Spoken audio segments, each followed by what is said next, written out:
आप सुन रहे हैं उपन्यास अब मेरी बारी है।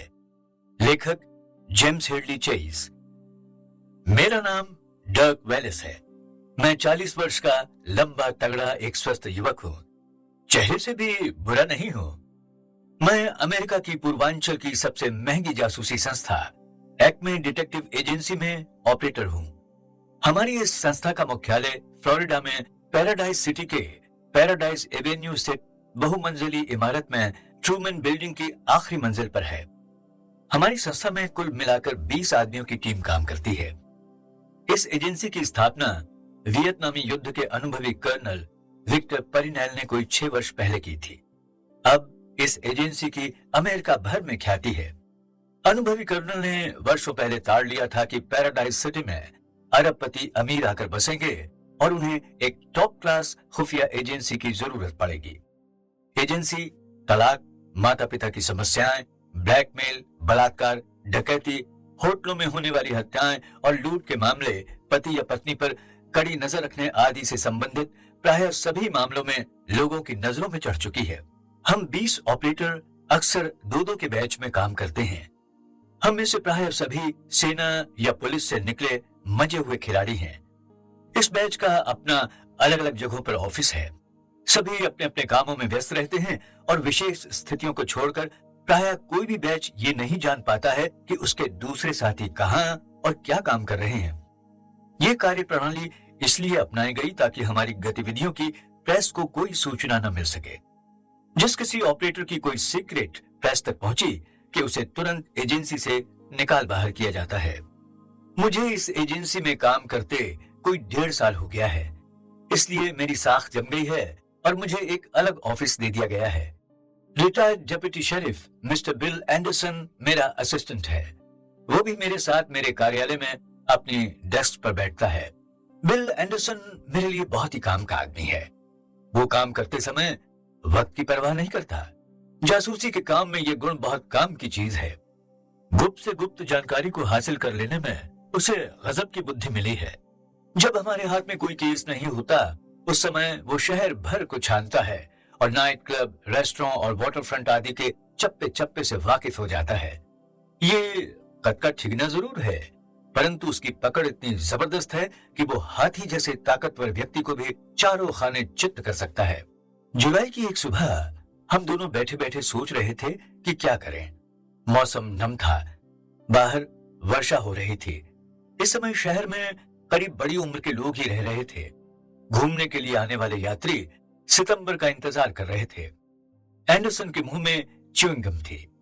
वो घर को पत्र लिख रहा था। मैंने आराम की मुद्रा में अपने दोनों पैर अपने डेस्क पर रखे थे और अपनी प्रेमिका सूजी के ख्यालों में डूब गया था। कोई 6 महीने पहले हम दोनों मिले थे और एक रात यूं ही दोस्ती हो गई। सूजी बेलव्यू होटल में रिसेप्शनिस्ट थी। मैं एक ब्लैकमेलर का पीछा करता हुआ उस होटल में पहुंचा था।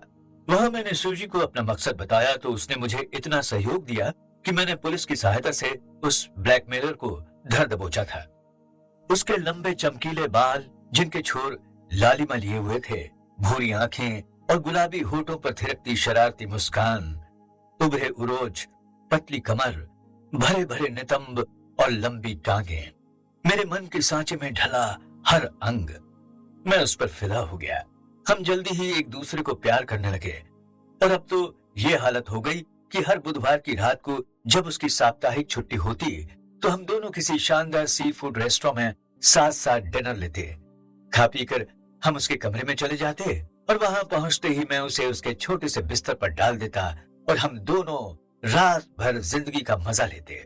इसी तरह हमें 3 महीने बीत गए। अब हमें यूं लगता है कि एक दूसरे के बिना रह नहीं सकते।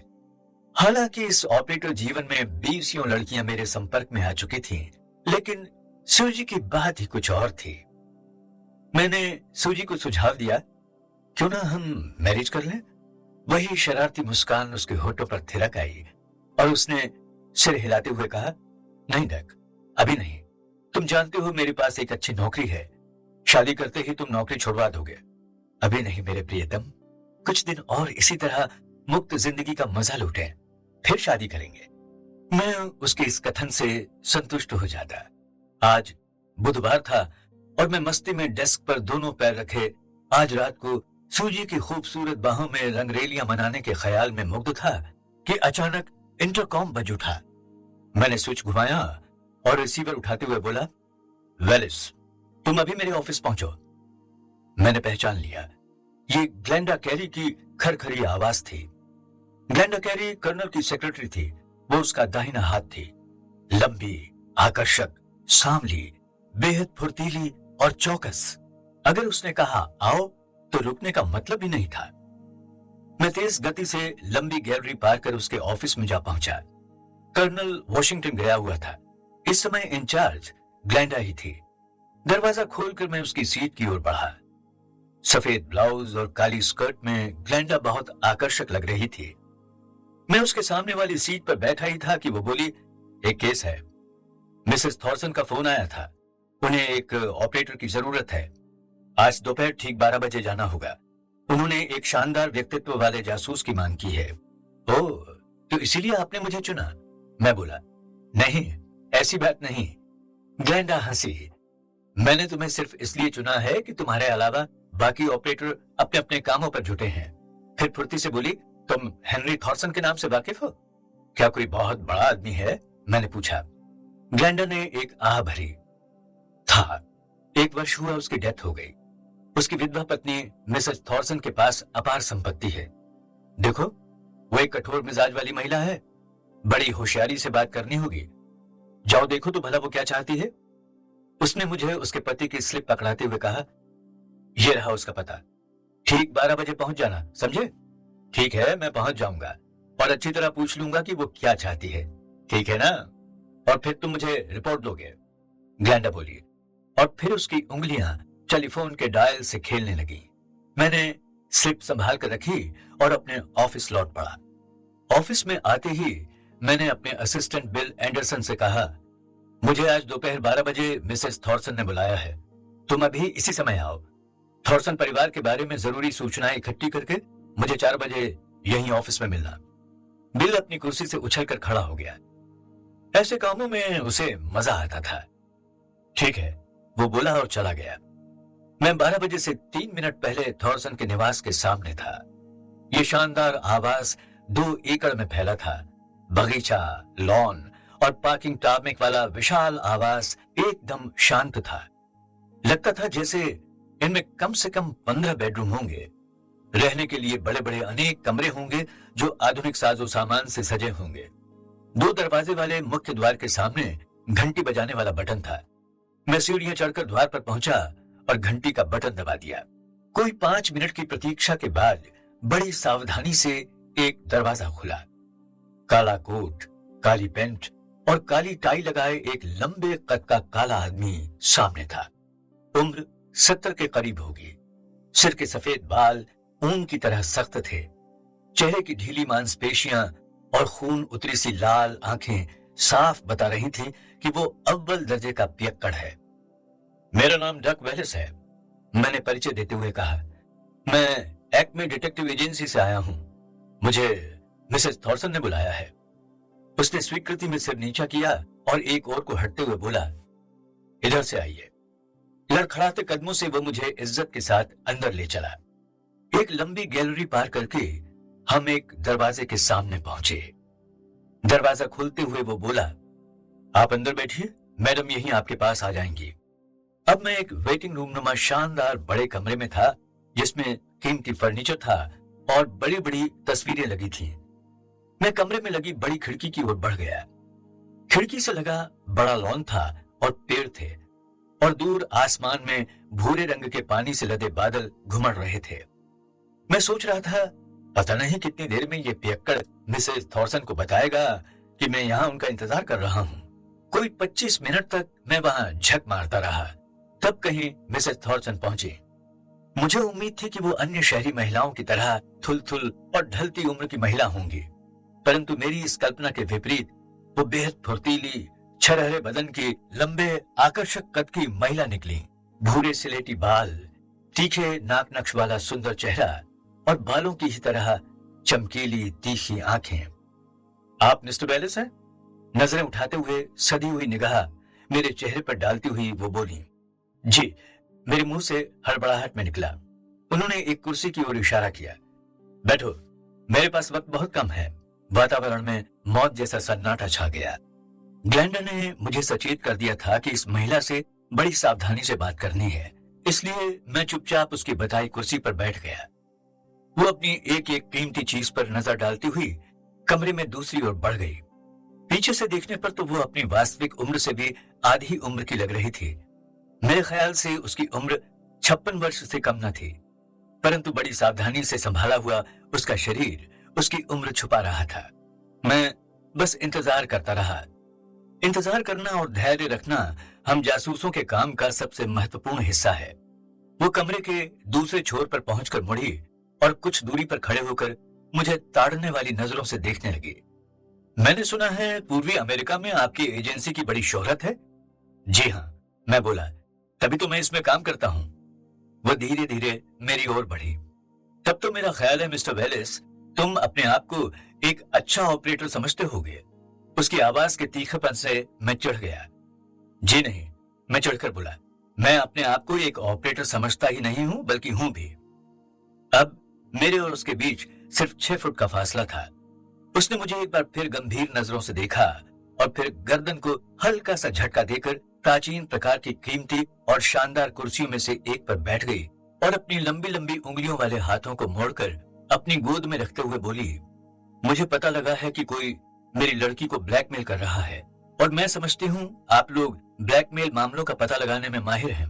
बेशक, मैंने संभलते हुए कहा, मैं चाहती हूँ कि आप पता लगाएं कि क्या वाकई कोई मेरी बेटी को ब्लैकमेल कर रहा है और ब्लैकमेल करने वाला है कौन। यदि आप सहयोग करें तो हम पता लगा लेंगे, मैं बोला। पर आप किस आधार पर कह रही हैं? मेरी लड़की पिछले 10 महीनों से हर महीने $10,000 अपने बैंक अकाउंट से निकाल रही है। कहते हुए उन्होंने गोद में रखे हाथों को नीचे किया। मिस्टर एक्लैंड को शक हुआ तो उन्होंने मुझे बताया, ये मिस्टर एक्लैंड कौन है? पैसिफिक एंड नेशनल बैंक में हमारे फैमिली बैंकर हैं। मेरे पति से उनका दोस्ताना संबंध रहा है। तो क्या आपकी बेटी की अपनी अलग आमदनी है और बैंक में उसका अलग अकाउंट है? दुर्भाग्य से ऐसा ही है, वो बोली। मेरे पति एंजेला को बहुत चाहते थे। उन्होंने उसके नाम से एक ट्रस्ट बनाया था जिससे एंजेला को $15,000 प्रति माह की आमदनी होती है। इस उम्र की लड़की को इतनी बड़ी आमदनी होना अच्छी बात नहीं। क्या उम्र है उसकी? 24 वर्ष। मेरे ख्याल से 24 वर्ष की लड़की को 15,000 प्रति माह की आमदनी होना कोई असाधारण बात नहीं, और न ही 10,000 प्रति माह खर्च करना। आप थोड़ा और स्पष्ट करें। यह असाधारण बात ही है, मिसेस थॉर्सन ने जल्दी से कहा। बात यह है कि एंजेला एक सामान्य लड़की नहीं है। दुर्भाग्य से वो एक अविकसित बच्ची थी। उसने अपनी सिलेटी आंखें मेरे चेहरे पर गड़ा दी और बोली, समझे जी, कई बार ऐसा होता है कि गर्भ में किसी बच्चे का विकास गड़बड़ा जाता है। वाकई एंजेला का विकास ठीक से नहीं हुआ। उसके लिए ट्यूटर भी लगाया था, पर वो कुछ खास बढ़ नहीं सकी। जब तक वो 20 वर्ष की नहीं हो गई तब तक लगता ही नहीं था कि वो बढ़ रही है। मेरे पति ने उसके लिए यह गलत इंतजाम किया।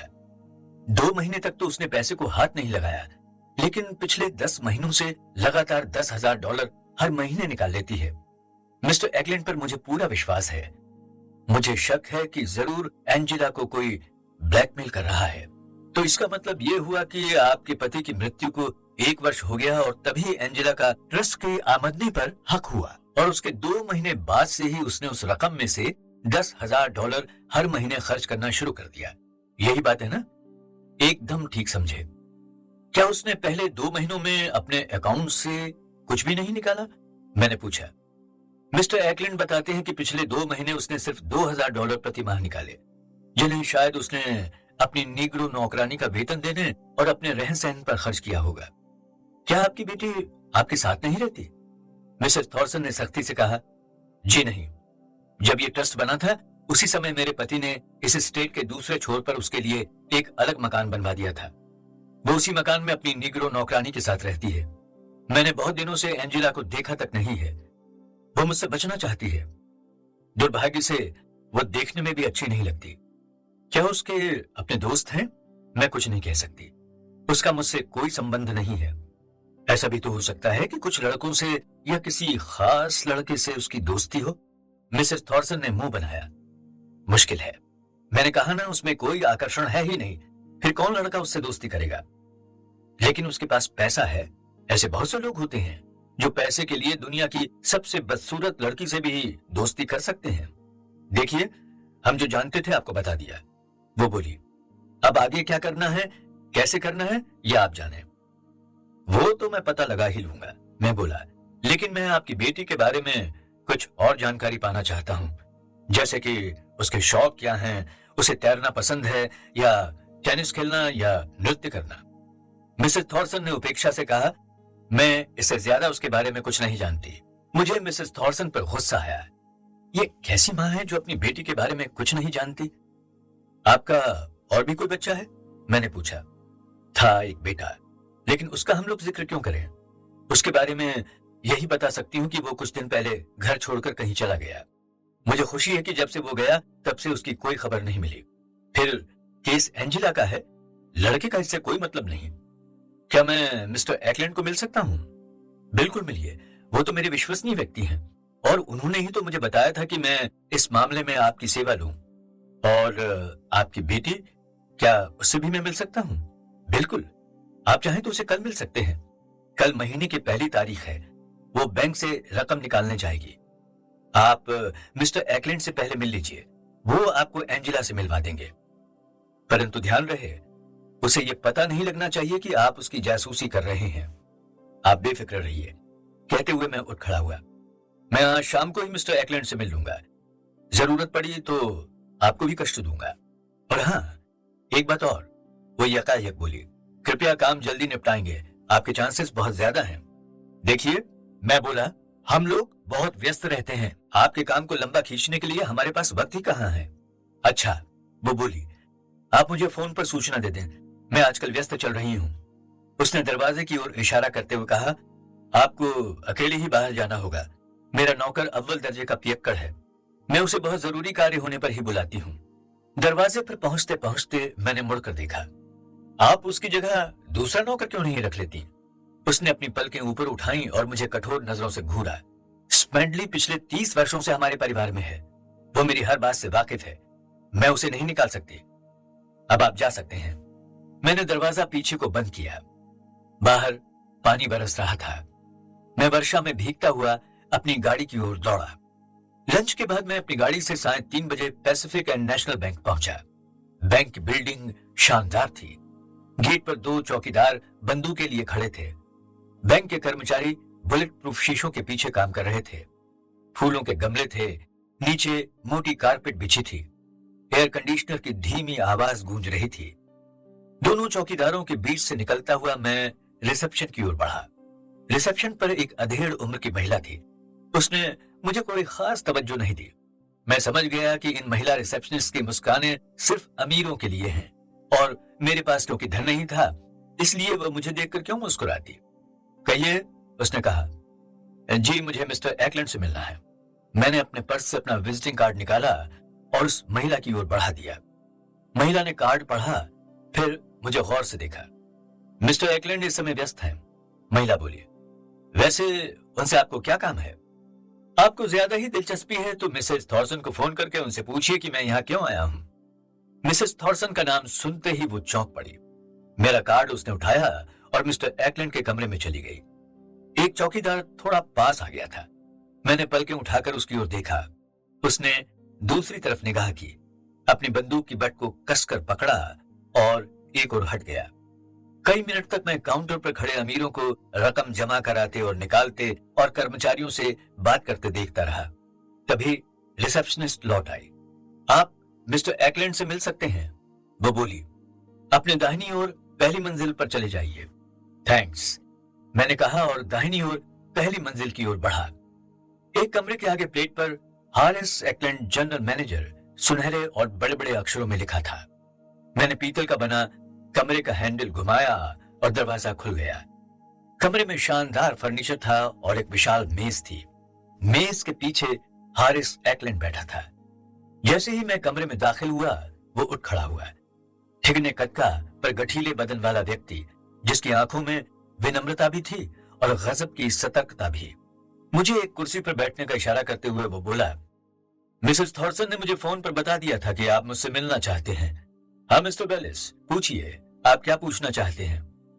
मैं कुर्सी पर बैठा। उसने भी अपनी कुर्सी संभाल ली। मुझे मिस एंजेला थॉर्सन के बारे में आपसे कुछ जानकारी प्राप्त करनी है। मिसेस थॉर्सन कहती हैं कि वो ब्लैकमेल हो रही है। आपका क्या ख्याल है? मैं कुछ नहीं कह सकता, बस इतना जानता हूं कि वो अविकसित बच्ची थी और उम्र बढ़ने के साथ ठीक हो गई है। देखने में तो सामान्य ही लगती है। $10,000 हर महीने बैंक से निकालती है, पर हमेशा अजीब तरह के कपड़ों में रहती है। मेरा ख्याल है कि उसके नाम एक ट्रस्ट है और उससे $15,000 प्रति माह की आय होती है। मान लो लड़की किसी दुर्घटना आदि में मर जाए तो? उसकी निगाहें उठी।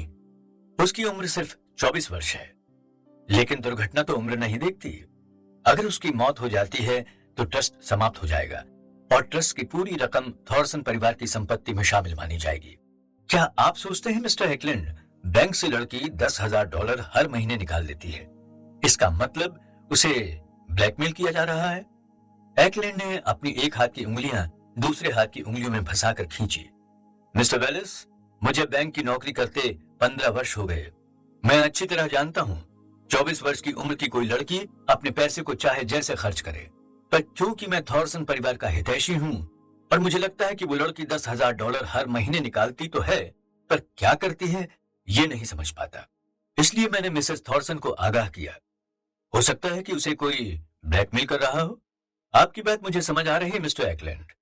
जो कुछ मैंने बताया वो एक अनुमान है जी, पर मैं चाहता हूं एक बार लड़की को देख लेता। ठीक है, आप कल आ जाइए। वो रकम निकालने आएगी तो मैं व्यवस्था कर दूंगा ताकि आप उसे बैंक में घुसते और बैंक से निकलते देख सकें। ठीक है, लेकिन किस समय? वो हमेशा 10 बजे आती है। आप सवेरे 9:45 पर आ जाइए और बाहर गैलरी में इंतजार करिए। मिस कर्च आपको इशारे से उसके आने पर बता देंगी। तभी उसकी मेज पर रखे फोन से ध्वनि आने लगी। उसने रिसीवर उठाया और मैं कल मिलने को कहकर उठा। मिस्टर एकलैंड ने मुझसे हाथ मिलाया और मैं बैंक के गेट की ओर बढ़ा। मैंने ग्लेंडा कैरी को रिपोर्ट दी। उन्होंने कुछ नोट्स लिए। मैंने उन्हें बताया, मिसेस थॉर्सन चाहती हैं कि केस जल्दी निपटाया जाए। उन्हें हमारे चांसेस अधिक लगते हैं।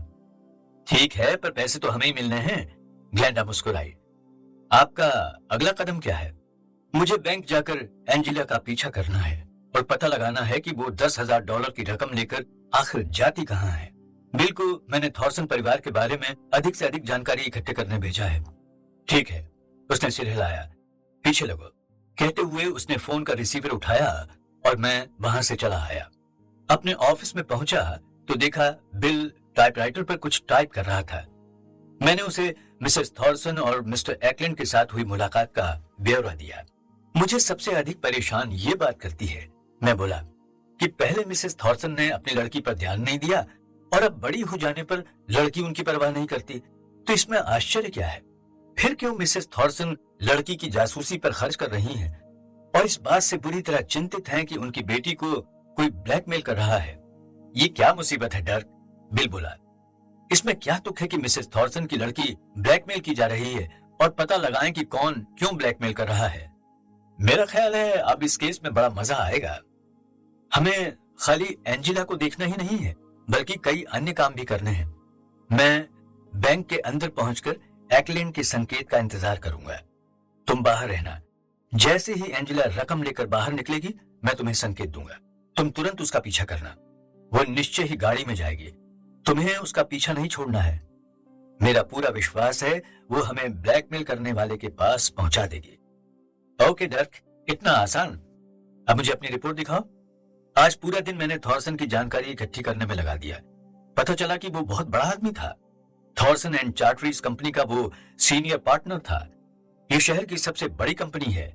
इसकी एक ब्रांच न्यूयॉर्क में है, परंतु उनका मुख्य धंधा इसी शहर के सबसे धनी तबके के साथ होता है।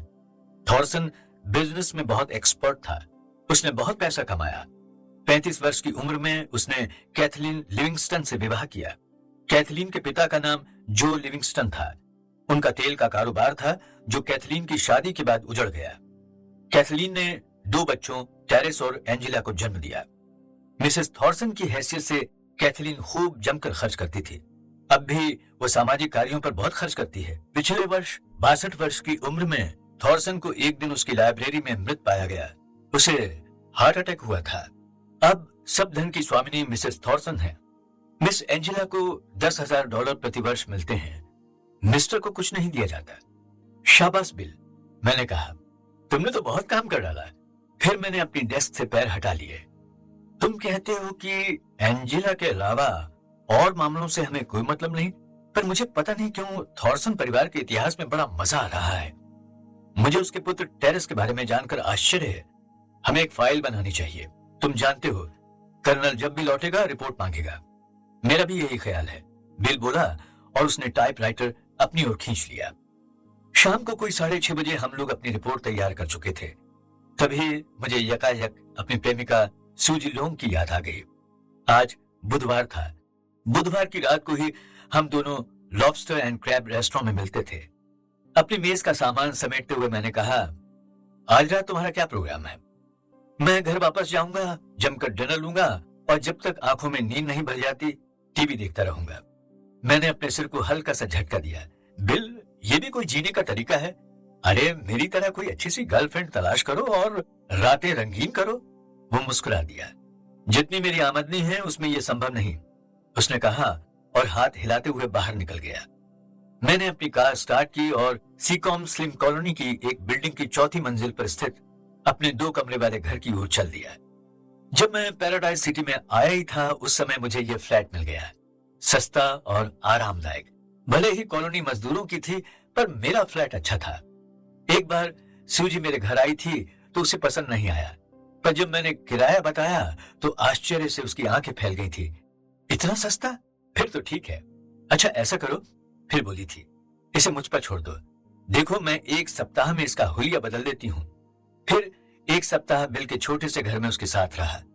इस बीच सूजी ने बेलव्यू होटल से 2 पेंटर बुलाए, होटल के स्टोर रूम से फर्नीचर मंगवाया और मेरा वो घटिया सा फ्लैट इतना सुंदर सजा दिया कि कोई देखे तो बस देखता रह जाए। फ्लैट में घुसते ही सामने काले रंग की एक बड़ी दीवार दिखाई पड़ती है। सूजी इस पर कुछ पेंटिंग करना चाहती थी, लेकिन शाम को जब मैं अपने फ्लैट पर लौटा तो वहां 6 इंच ऊंचे अक्षरों में यह लिखा था, कीप अवे फ्रॉम एंजी और एल्स, यानी खबरदार जो एंजेला या उसके आदमियों का पीछा किया। जिसने ये लिखा था वो मुख्य द्वार के पीछे खड़ा मेरा इंतजार कर रहा था। वो बहुत फुर्तीला और होशियार था। तभी मेरे कानों में एक आहट पड़ी। अचानक प्रकाश हो गया, लेकिन मैं पीछे मुड़कर देखता उससे पहले ही मेरे दाहिने कान के पास कोई चीज जोर से लगी और मैं बेहोश होकर गिर पड़ा। अगले दिन सवेरे ठीक 9:45 बजे मैं पैसिफिक एंड नेशनल बैंक की लॉबी में पहुंच गया था। बार बार रिसेप्शनिस्ट मिस कर्ज की सख्त निगाहें मुझ पर पड़ रही थीं।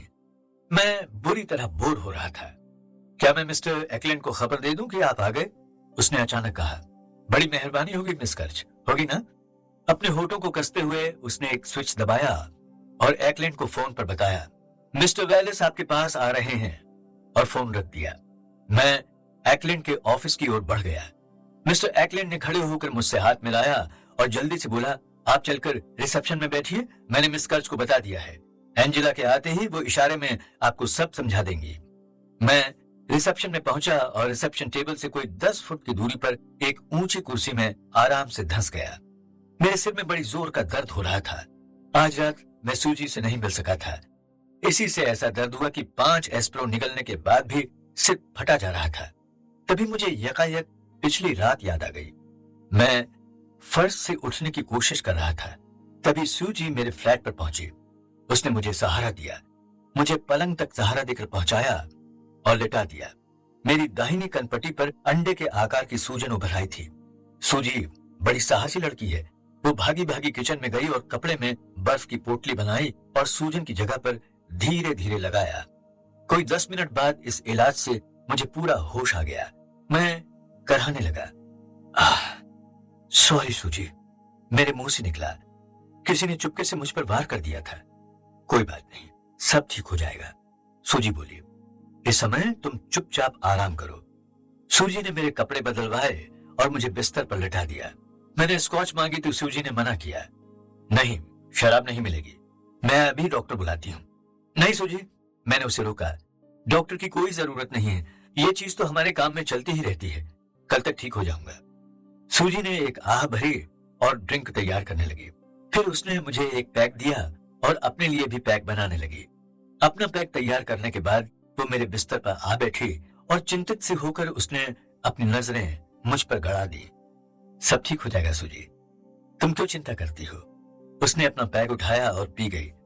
तुमने तो मेरी जान ही निकाल दी डर्क, बताओ तो ये हुआ कैसे?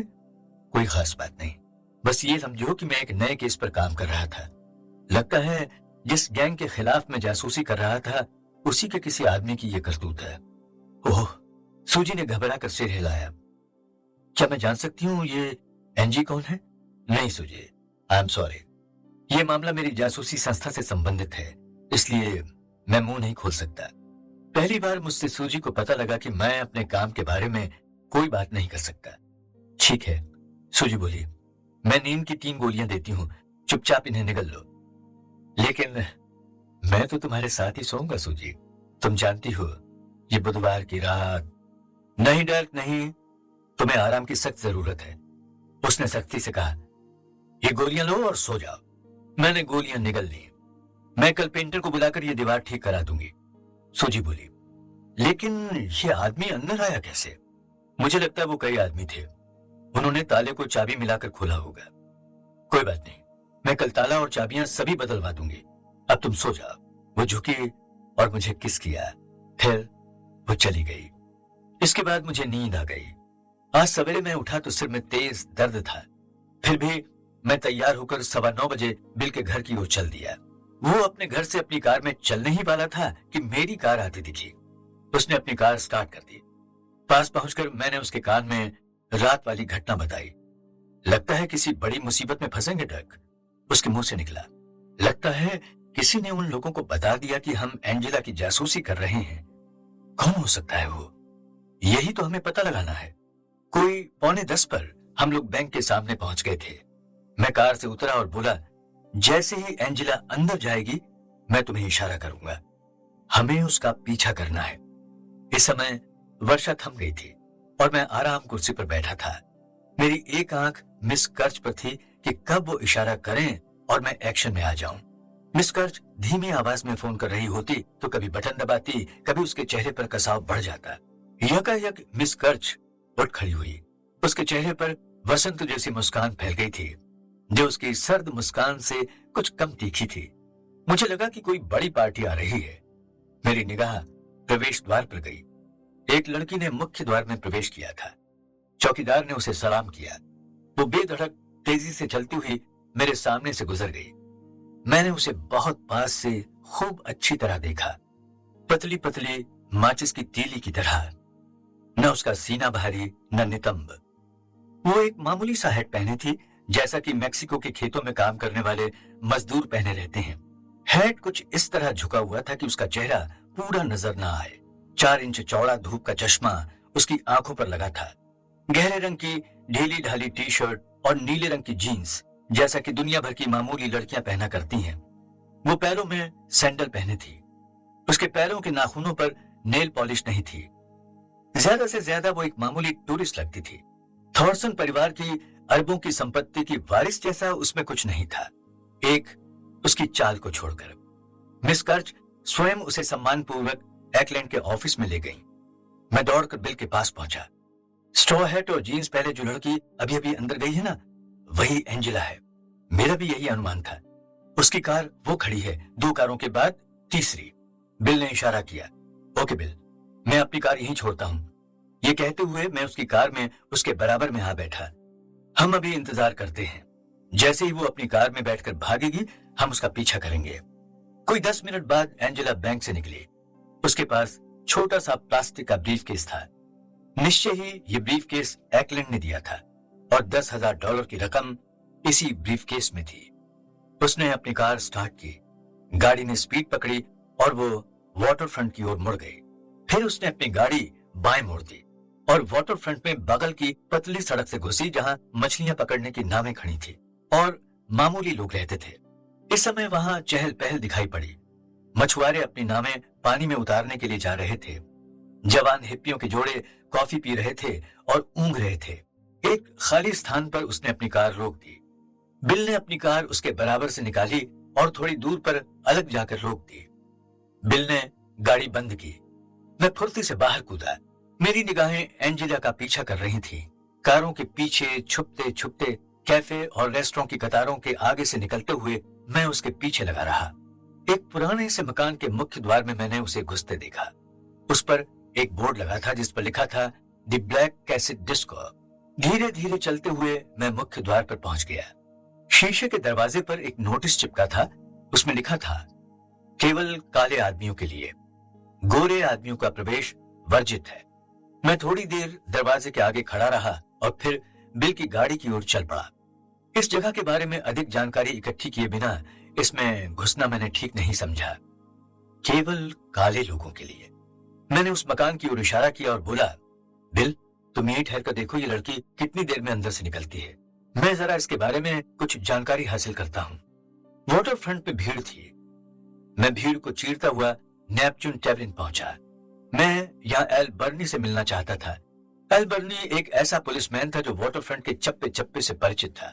उसे बियर पीने, तीखे सॉस लेने और यहाँ की हर हरकत पर नजर रखने में बड़ा मजा आता था। हमारी एजेंसी के ऑपरेटर एल बर्नी के साथ खूब घुले मिले थे।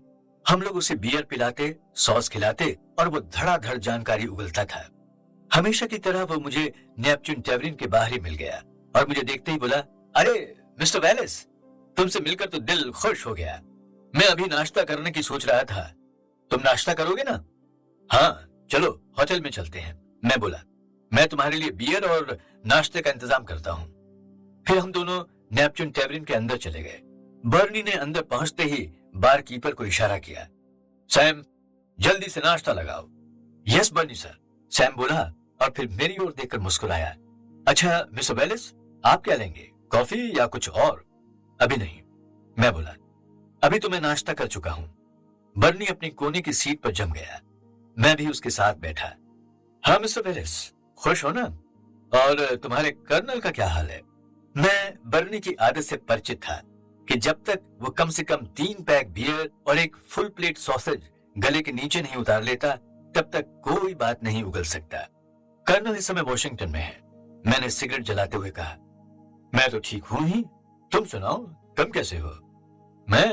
मुझे तो टूरिस्टों के आने का इंतजार है। अगले महीने टूरिस्ट आने शुरू हो जाएंगे। उसकी छोटी छोटी आंखों में एक चमक उभरी। टूरिस्ट कितने अच्छे होते हैं। वो मुझसे मिलते हैं, फोटोग्राफ लेते हैं। मैं उन्हें ऐसी ऐसी बातें बताता हूँ कि वो दंग रह जाते हैं। शार्क मछली की तरह उसके होंठ फैले और दांत चमक गए। लोगों को स्कैंडल सुनने में बड़ा मजा आता है। सैम बियर की बोतल और मसाला लगे मांस के छोटे छोटे टुकड़ों से भरी एक बड़ी प्लेट मेज पर रख गया। बर्नी ने तुरंत 3 टुकड़े अपने मुंह में डाल लिए और उन्हें चबाते चबाते उसकी आंखों में आंसू आ गए। फिर उसने उन्हें निगला और आधी बियर पी गया। अरे मिस्टर वेलिस, तुम भी खाओ ना, कितनी स्वादिष्ट, कितनी मजेदार, जरा एक खाकर देखो ना। No thank you. उसने फिर मसालेदार मांस के 3 टुकड़े एक साथ मुंह में भर लिए और उसने फिर बियर ली। इस तरह उसने पूरी प्लेट साफ कर दी और सारी बियर पी डाली। फिर कुर्सी पर पीछे की तरफ कमर टिकाते हुए बोला, अब बोलो, तुम ब्लैक कैसेट के बारे में कुछ जानते हो? बर्नी ने अपनी भौएं उठाई। काले आदमियों के नाचने गाने और मनोरंजन का एक केंद्र समझो। एक काले आदमी ने 1 वर्ष पहले इसे शुरू किया था। अब यहाँ प्राय वियतनामी लोग आते हैं। काले लोगों को यहाँ एक दूसरे से घर जैसी आत्मीयता मिलती है। वो खुशी से नाचते गाते हैं। इस जगह को किसने खरीदा था? बर्नी ने अपनी गर्दन खुजाई। मैं समझ गया वो क्या चाहता है। मैंने सैम को बियर का ऑर्डर दिया। बियर आ गई। बर्नी एक पूरा पैक पी गया। हाँ तो ये जगह किसने खरीदी थी? मैंने अपना प्रश्न दोहराया। एक मामूली आदमी ने ही इसे खरीदा है, बर्नी बोला। मैं तो अभी तक अचंभे में हूं कि उस आदमी के पास यकायक इतना पैसा कहां से आ गया। 5000 वर्ग में 10 वर्ष की लीज पर इसे लिया है उसने। मेरा ख्याल है ये पैसा उसे उसके पिता से मिल गया होगा। उसका पिता मेरे साथ बियर पीता था, मेरा अच्छा दोस्त था। बर्नी ने अपना सिर उठाया। वो उदास हो गया था। तब से ही वो आदमी मुझे दिखाई नहीं दिया। बेचारा, मेरा बड़ा प्यारा दोस्त था। जिस आदमी ने इस मकान को लिया है, उसका नाम बता सकते हो? मैंने पूछा। हैंक स्मेडली। फिर बोला, लेकिन वेलिस, वो आदमी अच्छा नहीं है। तुम मुझसे ना मिलना। मैंने अपने चेहरे पर आए भावों को छुपा लिया। और उसके पिता का नाम जॉश स्मैडली। वो मिसेस थॉर्सन नाम की अमीर औरत का नौकर है। सुना है वो आजकल बहुत पीने लगा है, लेकिन उस बेचारे का इसमें कोई दोष नहीं। उसका लड़का बड़ा दुष्ट निकला। उसकी पत्नी ने उसे छोड़ दिया और मिसेस थॉर्सन, बस यही सब कारण है कि वो पियक्कड़ हो गया। उसकी पत्नी ने उसे छोड़ दिया? मैंने आश्चर्य से कहा। बर्नी ने गर्दन हिलाई और फिर एक पैक बियर गले के नीचे उतार ली और कहने लगा, यह बात सच है मिस्टर वेलिस। जॉश स्मैडली और उसकी पत्नी में बेटे हैंक स्मैडली के कारण झगड़ा होता रहता था। मां को बेटे के लक्षण पसंद नहीं थे, लेकिन जॉश को बेटे से प्यार था। मिस्टर थॉर्सन के मरते ही स्मैडली परिवार बिखर गया। मिसेस स्मैडली, जिसका नाम हैना है, थॉर्सन की पुत्री के साथ अलग मकान में रहने लगी और जॉश स्मैडली मिसेस थॉर्सन की सेवा में रह गया। लड़की अपने बाप के छोड़े धन पर ऐश करती है। क्या ठाठ से जीते हैं ये अमीर लोग, पर मुझे उनका जीवन ज्यादा पसंद नहीं। जिंदगी तो बढ़िया यही है जो हम लोग जीते हैं। अच्छा बर्नी, मैंने उसे टोका, मिस थॉर्सन के बारे में तुम्हारा क्या ख्याल है? ज्यादा कुछ तो नहीं कह सकता, बर्नी बोला, पर इतना जानता हूं कि जब वो कोई 16 वर्ष की उम्र में थी तभी से हैंक उसके पीछे लग गया था। देखो, कहीं जिक्र आए तो ये मत कहना कि मैंने बताया है। ऐसी अफवाह है कि वो लड़की खुद ही उसके जाल में फंस गई थी। फिर सिर को झटका देते हुए बोला, फिर ये तो आज का फैशन है, इस उम्र में सभी फिसलते हैं। तुम्हारा एंजी थॉर्सन से क्या मतलब है? मेरा मतलब हैंक स्मैडली से है, मैं बोला। अच्छा, पर यह ध्यान रखना मिस्टर वेलिस, ये शख्स है बड़ा खतरनाक। एंजी का एक भाई भी तो था, मिस्टर टेरिस। उसके बारे में कुछ मालूम है? बर्नी ने अपनी खाली प्लेट की ओर देखा, फिर मेरी ओर। मैं उसका मतलब समझ गया। आगे बोलो मिस्टर बर्नी, मैंने कहा। अब यही मेरा नाश्ता है और यही लंच, बर्नी बोला, और सैम को उसने एक बियर, एक प्लेट मसालेदार मांस लाने का संकेत किया। वो झट एक बोतल बियर और एक प्लेट मसालेदार चटपटा मांस ले आया। बर्नी ने 3 टुकड़े झट मुंह में डाल लिए और उन्हें चबाते चबाते गुर्राया और फिर सिर हिलाकर बोला, तुम कुछ पूछ रहे थे? मैंने मिस्टर टेरिस थॉर्सन के बारे में पूछा था। थोड़ा बहुत जानता हूं, बर्नी कहने लगा। उसकी अपने पिता से नहीं बनती थी। हैरी घर से निकल आया और वाटरफ्रंट में कमरा किराए पर लेकर रहने लगा। यह कोई 2 वर्ष पहले की बात है। डैड इन क्लब के मालिक हैरी रिच ने उसे पियानो बजाने के काम पर रख लिया। वो पियानो बहुत अच्छा बजाना जानता था। वो रात को 9 बजे से लेकर 2 बजे तक लगातार पियानो बजाता था। लोग उसका पियानो सुनने के लिए बड़ी संख्या में क्लब आते थे। लेकिन 3 महीने पहले वो ऐसा गायब हुआ कि अब तक दिखाई नहीं दिया। ऐसा भी सुनने में आया है कि उसके पीछे हैंक स्मैडली का हाथ है, परंतु ये निश्चय है कि वो ब्लैक कैसेट क्लब में पियानो नहीं बजाता। अगर ऐसा होता तो तहलका मच जाता। मैं समझ गया कि अब और अधिक बर्नी को कुरेदना ठीक नहीं, उसे शक हो जाएगा। सो मैंने 20 का नोट निकाला और उसकी ओर बढ़ाते हुए बोला, देखो हैंक, टेरी और एंजी के बारे में जितनी जानकारी हासिल कर सको करते रहना। अच्छा? वो मेरी ओर देखकर शार्क की तरह मुस्कुराया और नोट को उसने ऐसे समेट लिया जैसे छिपकली मक्खी को जीभ में लपेट कर निकल जाती है। ठीक है मिस्टर वेलिस, मेरी सेवाएं हाजिर हैं। अच्छा, फिर मिलेंगे, मैं बोला। मैं सैम के पास पहुंचा, उसका बिल चेक देकर चुकाया और फिर बाहर निकल आया। मुझे लगा कि सवेरे सवेरे बहुत काम हो गया। मैं जब बिल के पास पहुंचा तो वो अपनी कार में बैठा च्युइंगम चबा रहा था और अपनी गर्दन के पीछे आए पसीने को पोंछ रहा था। मैं उसके बराबर में बैठ गया। वो निकली कि नहीं, मैंने पूछा। हाँ, कोई 10 मिनट हुए वो निकल गई। उसके हाथ में प्लास्टिक का वो ब्रीफ केस नहीं था। वो शहर में गायब हो गई और तुम्हारा इंतजार करने की वजह से मैंने उसका पीछा नहीं किया। कोई बात नहीं, मैंने बहुत कुछ जान लिया है, मैंने बिल से कहा और फिर उसे बर्नी से सुनी सारी कहानी सुनाई। अच्छा, अब कहीं चलकर बियर लें, बिल बोला। पहले एक काम और, बियर लेने से पहले ब्लैकर चलना है। बिल ने गाड़ी स्टार्ट की। ब्लैकर बगल की गली के पास था। वो एक ऐसा स्थान था जहां प्रायः मजदूरों ने घर किराए पर लिए हुए थे। यहीं शॉपिंग सेंटर भी था। मैंने बिल को बाहर छोड़ा और कार से उतर गया। ब्लैकर में घुसते ही मुझे वहां का नौकर मिल गया। वो एक लंबा और मोटा आदमी था। गंदी सी बनियान और पायजामा पहने वो झाड़ू पर झुका था। मुझे देखते ही उसने प्रश्न भरी नजरों से देखा। मैं टेरी जिगलर से मिलना चाहता हूं, कहकर मैंने उसे सख्त नजरों से देखा। ठीक है, आप उसे मिलिए, मैं अपनी झाड़ू लगाता हूं। वो कहाँ मिलेगा? वो रुका और फिर मेरी ओर देखते हुए बोला, क्या आप पुलिस के आदमी हैं? मैं उसकी तलाश इसलिए कर रहा हूं क्योंकि मैं उसे कुछ धन दिलाना चाहता हूं। उसने झाड़ू बंद कर दिया और ललचाई नजरों से मेरी ओर देखते हुए बोला, कितनी रकम? ये मैं नहीं बता सकता। 20 पक मिल सकते हैं। उसने अपनी बालों भरी बाहें खुजाई और फिर झाड़ू पर झुक गया। टेरी जिगलर। उसने कोई 1.5 वर्ष पहले ऊपर का कमरा किराए पर लिया था। वो रात दिन काम करता था और वक्त पर किराया चुकाता था। 2 महीने हुए उसने अपने 2 सूटकेसों में सामान बांधा और चला गया। बस मुझे इतना ही मालूम है। उसने तुम्हें यह नहीं बताया कि वो कहां जा रहा है? नहीं। फिर मुझे इससे मतलब क्या? यहां तो लोग आते हैं और चले जाते हैं। क्या तुम्हें उसके कमरे का नंबर याद है? लिख लीजिए, PC 10001। क्या इस समय कोई इस कमरे में रहता है? जी, एक लड़की। क्या नाम है उसका? जी, डॉली गिलबर्ट। इससे अधिक मुझे कुछ नहीं मालूम। हाँ, वो रात भर जागती रहती है। फिर उसने झाड़ू लगाना शुरू कर दिया। मुझे लगा कि कुछ और भी अभी आदमी उगल सकता है। मैंने अपना पर्स निकाला और उसमें से $5 का नोट निकालकर उसे दिखाया। क्या ये मेरे लिए है? उसने पूछा। हो सकता है, अगर तुम जिगलर के बारे में और जानकारी दो। देखो, इस बिल्डिंग में कोई तो ऐसा होना चाहिए जो जिगलर का सही पता दे सके। अच्छा। उसके शरीर में हलचल हुई। जिगलर के कमरे के पीछे वाले कमरे में मिस एंगस नाम की एक महिला रहती थी। वो उसे बहुत प्यार करती थी, उसे खाना खिलाती और उसके कमरे की सफाई करती। उसकी उम्र कोई 80 वर्ष थी। बहुत अच्छी महिला थी वो। तो क्या वो अब यहां नहीं रहती? अब उस आदमी की नजर मेरे नोट पर जमकर रह गई। मैंने मुस्कुराकर नोट उसके हाथ में थमा दिया। उसने नोट लेकर अपने गंदे पायजामे की जेब में खोस लिया और बोला, जिगलर के जाने के कोई 3 दिन बाद ही उस महिला की मृत्यु हो गई। पुलिस आई थी। पुलिस का ख्याल था कि किसी लुटेरे ने धन के लिए उसकी हत्या कर दी। अच्छा, मेरे मुंह से निकला। मिस एंगस के कमरे में अब कोई और रहता है? नहीं, अभी कोई नहीं आया। असल में उन्होंने कमरा 3 वर्ष की लीज पर ले रखा था। कोई वकील उनके मामले की छानबीन कर रहा है। कमरे में उनका सामान है। वो वकील कौन है? सॉली लिबिस। वो यहां आ चुका है।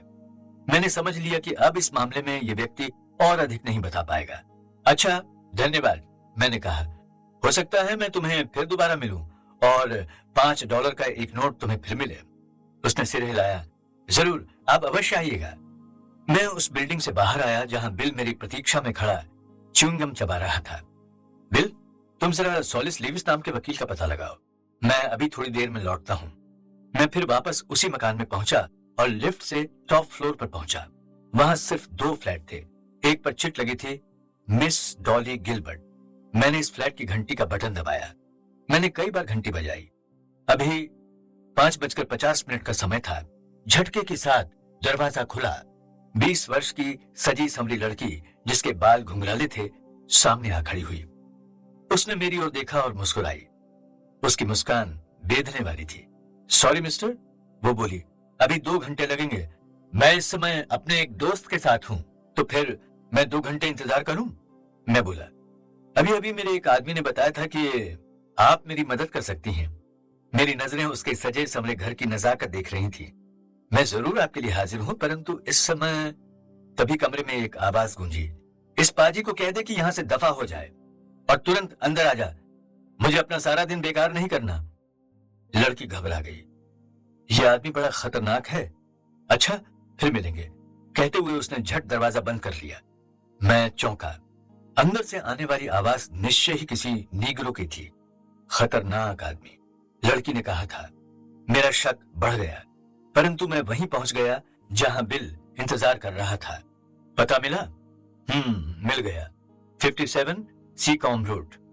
ओके बिल, सुनो, मैं बोला, तुम यहीं गेट पर नजर रखो। कार तुम अपने साथ रखो। कुछ देर में एक काला नीग्रो नीचे उतरेगा।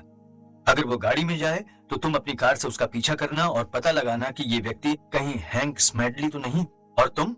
बिल ने कहा, मैं वकील से बात करने जा रहा हूं। मैंने सड़क पर एक टैक्सी रुकवाई और उसमें बैठ गया। आखिर सॉली लिविस को मैंने तलाश कर ही लिया। उसका ऑफिस बिल्डिंग के अंतिम मंजिल पर एक छोटे से कमरे में था। 1 मेज थी, एक फाइलिंग कैबिनेट और छोटी सी मेज पर लगा एक टाइपराइटर जिसे देखते ही मैं समझ गया कि मिस्टर लिविस स्वयं ही टाइप करता है। वो अपनी मेज के पीछे बैठा एक पतली सी फाइल देख रहा था। उसने मामूली तरीके से मुझे अंदर आने को कहा और फिर कुर्सी से उठ खड़ा हुआ। औसत ऊंचाई, काले घने बाल, चेहरे पर भरी भरी दाढ़ी, उम्र यही कोई 35 वर्ष होगी। कपड़े अच्छे पहने था, परंतु शरीर इतना पतला था कि मुझे लगा सप्ताह में मुश्किल से 1/4 भोजन पर ही वो गुजारा कर रहा है। आइए, मैं आपकी क्या सेवा कर सकता हूं? उसने अपना हाथ आगे बढ़ाया। मैंने हाथ मिलाया, फिर अपने पर्स से अपना कार्ड उसकी ओर बढ़ा दिया। कार्ड पढ़ते ही उसने मुझे ऑफिस की एकमात्र दूसरी कुर्सी पर बिठाया।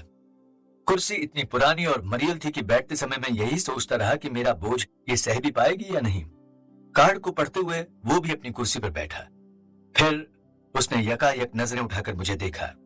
उसकी आंखों में एक चमक उभर आई थी।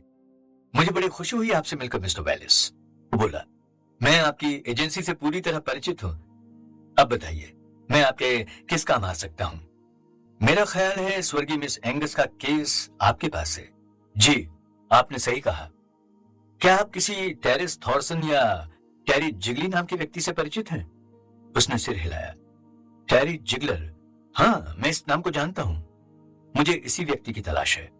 मुझे पता लगा था कि मिस एंगस और टेरी के नजदीकी संबंध थे, तो मैं पता लगाने उनके यहां पहुंचा, परंतु दुर्भाग्य से उनकी मृत्यु हो चुकी है। तो उनके वकील होने के नाते मैं आपसे उम्मीद करता हूं कि आप इस मामले में मेरी मदद करेंगे। अपनी दाढ़ी पर हाथ फेरते हुए लिविस बोला, आप उससे क्यों मिलना चाहते हैं? हमारी एजेंसी को इस व्यक्ति की तलाश है। यह तो मुझे मालूम नहीं कि तलाश कौन करवा रहा है, पर उसे ढूंढ निकालने का काम मुझे सौंपा गया है। अच्छा, तब तो आप और मैं दोनों के सामने एक ही समस्या हुई। कहते हुए वो कुर्सी से कमर टिकाकर बैठ गया। बात यह है कि मिस एंगस अपनी पूरी संपत्ति जिगलर के नाम कर गई है। मैंने उसकी बहुत तलाश की, परंतु अब तक कोई पता नहीं चला। लेकिन मुझे तो पता चला है कि मिस एंगस बड़े मामूली स्तर की जिंदगी बिताती थी। उन्होंने जिगलर के लिए कुछ छोड़ा होगा। उनकी मिल्कियत की कीमत $1,00,000 है, जिस पर कोई टैक्स भी बकाया नहीं है। लिविस ने कहा, मिस एंगस सन की किस्म की महिला थी। वो अपने ऊपर कोई खर्चा नहीं करती थी। उन्हें धन जोड़ने का शौक था। फिर मैंने उन्हें इस बात के लिए एक बार राजी कर लिया था कि वो अपनी पूरी रकम बैंक में जमा कर दें। गनीमत है कि वो मान गई थी। उनका स्वभाव तो बड़ा विचित्र था। क्या वाकई आपको विश्वास है कि उन्होंने सारा धन बैंक में जमा कर दिया था? बिल्कुल, मैं चेक भी कर चुका हूं। उन्होंने अपनी रकम पैसिफिक एंड नेशनल बैंक में अपने कत्ल के ठीक 4 दिन पहले ही जमा की थी। मैं बैंक के जनरल मैनेजर एक्लिन से भी मिल चुका हूं। अब समस्या यह है कि जिगलर को कहां तलाश करें। आपने उसे अब तक किस तरह तलाश किया है? वो मुस्कुराया। जैसे कि प्राय लोग करते हैं, पुलिस के द्वारा, विज्ञापन से, खोए व्यक्तियों को तलाश करने वाली एजेंसियों के माध्यम से। मैंने अपनी ओर से पूरी कोशिश कर ली, पर मुझे जिगलर नहीं मिला। उसने आशा भरी नजरें मुझ पर डाली। परंतु अब क्योंकि आप उसे ढूंढने निकल पड़े हैं, तो फिर आशा कर सकता हूं कि वो मिल जाएगा। आपसे बचकर कहां रह सकता है? अगर उसकी मौत हो गई हो तो इस धन का उत्तराधिकारी कौन होगा? अगर वो मर गया होगा तो उसके नजदीकी रिश्तेदार को यह धन मिल सकता है। फिर एक और अंधी गली। मैं टैक्सी करके अपने ऑफिस पहुंचा और एयर कंडीशन ऑफिस में बैठकर अपनी रिपोर्ट टाइप करने लगा। मैं रिपोर्ट टाइप कर चुका ही था कि बिल चेहरे से पसीना पहुंचता हुआ अंदर आया। बड़ी गर्मी है, वो अपनी कुर्सी में धंसते हुए बुदबुदाया। कुछ मिला? तुम्हारी बात सही निकली। एक काला नीग्रो बाहर आया था और सफेद कार में बैठकर ब्लैक कैसेट पहुंचा और गेट के बाहर गाड़ी खड़ी करके अंदर गायब हो गया। फिर अंदर से एक नीग्रो युवक आया और गाड़ी लेकर कहीं चला गया। वो बड़ा नीग्रो कैसा था? बिल मुस्कुराया। बहुत खतरनाक आदमी लगा। 6.5 फुट ऊंचा, 1 गज चौड़े कंधों पर छोटा सा सिर, बड़ी प्यारी सी शर्ट पहने था, मजबूत काठी और हथौड़े जैसे सख्त हाथ। वो काले नाग की तरह खतरनाक है। अगर यही व्यक्ति हैंक स्मेडली है तो मैं सुझाव दूंगा हम अपनी खोज यहीं खत्म कर दें। मैंने अपनी घड़ी देखी। उस लड़की डॉली गिलबर्ट से मिले 2 घंटे से ऊपर हो गए थे। मैंने अपनी रिपोर्ट बिल को दी और डॉली गिलबर्ट से मुलाकात करने के लिए उठ खड़ा हुआ। अच्छा बिल, तुम काम करो, मैं जरा ब्रेकर्स जा रहा हूं, जल्दी ही लौटूंगा। मैं नीचे पहुंचा और अपनी कार को ड्राइव करता हुआ डॉली गिलबर्ट के फ्लैट की ओर चल दिया। उसके फ्लैट के सामने पहुंचकर ज्यों ही मैंने घंटी का बटन दबाया, झटके से दरवाजा खुला और उस लड़की ने मुस्कुराकर मेरा स्वागत किया। आइए, अंदर आइए ना, वो बोली। मुझे अफसोस है कि मैं आपको उस समय अंदर ना बुला सकी। क्या करूं, मैं उस समय मजबूर थी। मैंने बड़े कमरे में प्रवेश किया और उसने दरवाजा बंद कर लिया। देखो डार्लिंग, उसने बड़े प्यार से कहा, मेरे पास समय बहुत कम है, तुम जल्दी से 50 बक निकालो और चलो। मैं उसके साथ साथ चलते हुए उसके बेडरूम में पहुंचा। मैंने उसके किचन में झांका, फिर छोटे से बाथरूम में भी एक नजर डाली, और जब मुझे विश्वास हो गया कि यहाँ हम दोनों के अलावा कोई तीसरा नहीं है, तो मैं फिर बेडरूम में लौट आया, जहां खड़ी वो लड़की बेचैनी से मेरा इंतजार कर रही थी। क्या तुम्हें किसी का डर है? उसने पूछा। नहीं, ऐसी बात नहीं है डॉली। मैंने उसका हाथ अपने हाथ में पकड़ लिया और फिर पहले वाले कमरे में पहुंचते हुए बोला, सॉरी बेबी, ये काम ही कुछ इस तरह का है। और मैंने अपना जासूसी कार्ड उसे पकड़ा दिया। फिर मैं आराम से एक कुर्सी में धंस गया। वो कुछ क्षण कार्ड को घूरती रही, फिर मेरे पास पहुंची और कार्ड मेरे मुंह पर मारती हुई चीखी, गेट आउट! मैं आपसे कुछ जानकारी चाहता हूं। मैं मुस्कुराया। आप 50 की जगह 100 बक ले लीजिए, अब तो आपको कोई ऐतराज नहीं। उसने मुझे घूरा और फिर अपना हाथ फैला दिया। लाओ, निकालो। मैंने अपना पर्स निकाला और 100 का एक नोट निकालकर अपनी हथेली में दबा लिया। क्या अब मैं बात कर सकता हूं? वो कुर्सी खींचकर मेरे बराबर में बैठ गई। आप क्या बात करना चाहते हैं? मैंने अपना कार्ड जेब में रखते हुए कहा, मुझे टैरी जिगलर की तलाश है। उसकी आंखें सतर्क हो गईं। आपने ये क्यों सोचा कि मैं टैरी के बारे में कुछ जानती हूं? बस यूं ही, मैंने सुना था कि टैरी के जाने के ठीक 2 घंटे बाद तुम इस फ्लैट में आ गई थी। मैंने सोचा शायद जाने से पहले टैरी ने तुम्हें बताया हो कि वो मकान खाली कर रहा है और तुम यहाँ रहने आ गई हो। हो सकता है वो तुम्हें बता गया हो कि वो कहाँ जा रहा है। ब्रदर, उसने कुछ चिढ़े हुए अंदाज में कहा, क्या मैं आपके इस नोट को ले सकती हूँ? बिल्कुल, ये तो आपके लिए ही है। मैं बोला, मुझे तो सिर्फ इतना बता दीजिए कि क्या टैरी ने अपने बारे में आपसे कुछ कहा था? नहीं, मैंने उसके बारे में यहाँ आकर सुना तो जरूर था, परंतु मेरी उससे कभी मुलाकात नहीं हुई। मैंने अपनी मुट्ठी में दबा नोट खोला और फिर उसे मुट्ठी में भींच लिया। क्या तुम कोई अता पता बता सकती हो जहां टैरी जिगलर को ढूंढा जा सके? क्या वो किसी परेशानी में है? नहीं, ये बात नहीं। मैं तो उसे इसलिए तलाश कर रहा हूं कि कोई उसके लिए धन छोड़ गया है। मैं चाहता हूं कि वो धन उसे दिलवा दूं। उसकी आंखें फैल गईं। कितना धन है? मुझे नहीं मालूम, ये कोई मटर की फलियां नहीं है। मैं उसकी ओर देखकर मुस्कुराया। मुझे ये बताओ कि मैं टैरी को कहां तलाश करूं? नहीं, मुझे कुछ नहीं मालूम, वो बोली। क्या बात है, उसके लिए कोई धन छोड़ गया है और वो अजीब लड़का गायब है। काश मेरे लिए भी कोई इस तरह धन छोड़ जाता। उसने लंबी सांस भरी। मुझे लगा कि यहां भी कुछ मिलने वाला नहीं है। तुम कैसे कह सकती हो कि वो लड़का अजीब है? मुझे वो कोई 2 बार मिला था। उसने कभी अपना मुंह नहीं खोला। वो मुझे इस तरह घूर रहा था जैसे मैं कोई ऐसी चीज हूं जिसे वो दीवार पर टांग कर बस देखता रहे। हाँ, पियानो वो बहुत अच्छा बजाता था। मेरा ख्याल है वो या तो सनकी था या पागल। क्या तुम्हें वो सनकी लगा? मैं इतना ज्यादा कैसे बता सकती हूँ, यहाँ तो पता नहीं कौन कौन आते हैं। मेरा काम तो पैसा कमाना है। मैं आगे झुका और उसे $100 का नोट थमा दिया। अच्छा, धन्यवाद, तुमने बहुत मदद की। मैंने कहा, बस एक बात और, क्या हैंक स्मैडली कभी तुम्हारे पास आता है? वो अपनी कुर्सी की बैक से झटके के साथ जा लगी, जैसे मैंने उसे जोर से मारा हो, और फिर यकायक उछलकर खड़ी हो गई। उसका चेहरा सफेद पड़ गया था। Get out! वो चीखी। मैं तुम्हारी बकवास सुन चुकी। मैं कहती हूं, दफा हो जाओ यहां से। अपने 20 वर्षों के जासूसी जीवन में मैंने भय से आतंकित बहुत चेहरे देखे, पर इतना डरा हुआ चेहरा कभी नहीं देखा। मैंने देखा उसके हाथ में लगा नोट थरथरा रहा था। मैं समझ गया अब उससे कुछ और उम्मीद नहीं की जा सकती। मैं लिफ्ट से नीचे उतरा और तेजी से अपनी कार की ओर बढ़ा। अपने ऑफिस लौटने पर मैंने पाया बिल अपनी सीट पर बैठा च्युइंगम चबा रहा था और मेरी रिपोर्ट पढ़ रहा था। मैंने उसे डॉली से अपनी मुलाकात को विस्तार से बताया।